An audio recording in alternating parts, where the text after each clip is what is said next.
राधे कृष्णा दोस्तों, स्वागत है आपका हमारे चैनल अपनी संस्कृति पर। आज हम बात करेंगे संकष्टी चतुर्थी की। यह वो पावन तिथि है जब हम विघ्नहर्ता गणेश जी का व्रत और पूजा करते हैं, जो हम सबके संकटों को दूर कर देते हैं। इस दिन हम अपनी आस्था और विश्वास के साथ विघ्नहर्ता से प्रार्थना करते हैं कि हमारे सारे विघ्न दूर करे और हमारे शुभ कार्य संपन्न हो जाएं। यही वह तिथि है जब भगवान गणेश हमारे सारे संकट हर लेते हैं। इस वर्ष अगहन में संकष्टी चतुर्थी 8 नवंबर 2025 दिन शनिवार को पड़ रही है। यह दिन भगवान गणेश की पूजा के लिए अत्यंत शुभ माना जाता है। तो अब बात करते हैं संकष्टी चतुर्थी कब है, इसकी पूजा विधि क्या होगी और संकष्टी चतुर्थी की कथा क्या है। तो चलिए जानते हैं कब है संकष्टी चतुर्थी, व्रत क्या है, पूजा विधि और सुनते हैं इसकी पावन कथा, जो सुनने मात्र से हमारे मन में श्रद्धा भाव और भक्ति के भाव गणेश जी के लिए बढ़ जाते हैं, जैसे मानो हमारे सारे संकट दूर हो रहे हों।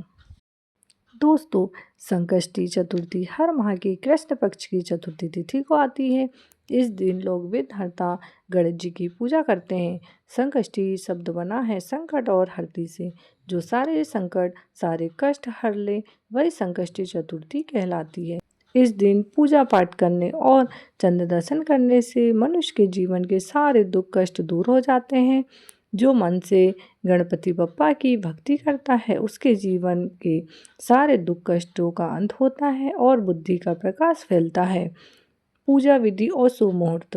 इस वर्ष यानी 8 नवंबर 2025 को चतुर्थी तिथि प्रारंभ होगी 7:32 पर और इसका समापन होगा अगले दिन सुबह 4:25 पर।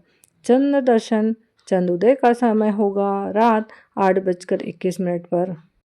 इस दिन गणेश जी का व्रत करने वाले भक्त सुबह जल्दी उठकर स्नान करेंगे, सूर्य देव को अर्घ्य दें, उसके बाद तुलसी माता को अर्घ्य दें, गणेश भगवान के सामने घर के मंदिर में पूजा करें, व्रत का संकल्प करें, दिन भर निर्जला और फलाहार खाकर व्रत करें या जैसा संभव हो सके व्रत रखें। गणेश भगवान को स्नान कराएं या जल के छींटे दें, हो सके तो मूर्ति को पंचामृत से स्नान कराएं, उन्हें वस्त्र अर्पित करें या कलावा हो तो वस्त्र के भाव स्वरूप कलावा अर्पित करें। फिर चंदन रोली अक्षत और दुआ पुष्प चढ़ाएं।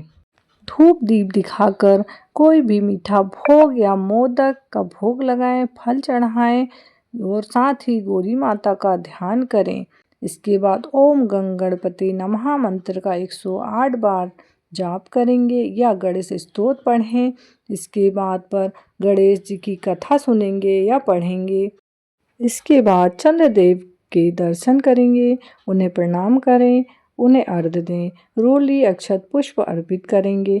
अब पूजा के बाद आप व्रत खोल सकते हैं। व्रत का पारण पूजा के प्रसाद के साथ ही करें। प्रसाद खाकर व्रत का पारण करेंगे।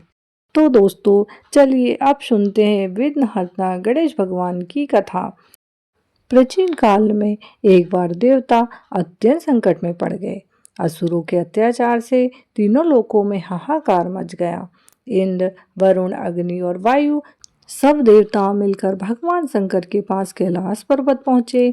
विनम्र होकर बोले, हे महादेव, असुरों ने हमारा तेज हर लिया है, अब हम असहाय हैं, हमारी रक्षा का कोई मार्ग नहीं दिखता। भगवान शंकर ने ध्यान लगाया और कहा, हे देवगण, यह संकट तुम्हारे कर्मों का फल है, परंतु तुम्हारा उद्धार मेरे पुत्र गणेश ही करेंगे, क्योंकि वे विघ्नों के विनाशक हैं।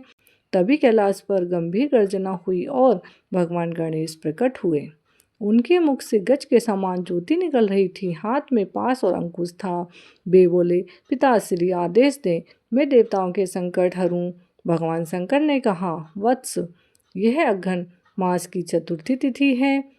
आज का दिन तुम्हारे नाम से विघ्नहर्ता दिवस कहलाएगा। जो तुम्हारी पूजा करेगा उसके सारे संकट नाश हो जाएंगे। तब गणेश जी ने अपने अंकुश से धरती को छुआ और असुरों की माया भस्म हो गई। देवता पुनः तेजस्वी हो उठे। सब देवताओं ने एक स्वर में कहा, जय गणेश विघ्नहर्ता विघ्न विनायक की जय हो। भगवान शंकर ने गणेश जी को आशीर्वाद देते हुए कहा, वत्स गणेश, आज से इस तिथि का नाम संकष्टी चतुर्थी होगा। जो इस दिन उपवास रखकर तुम्हारी कथा सुनेगा और चंद्र दर्शन के बाद पूजा करेगा, उसके जीवन के सारे विघ्न दूर होंगे। बोलो गणेश भगवान की जय।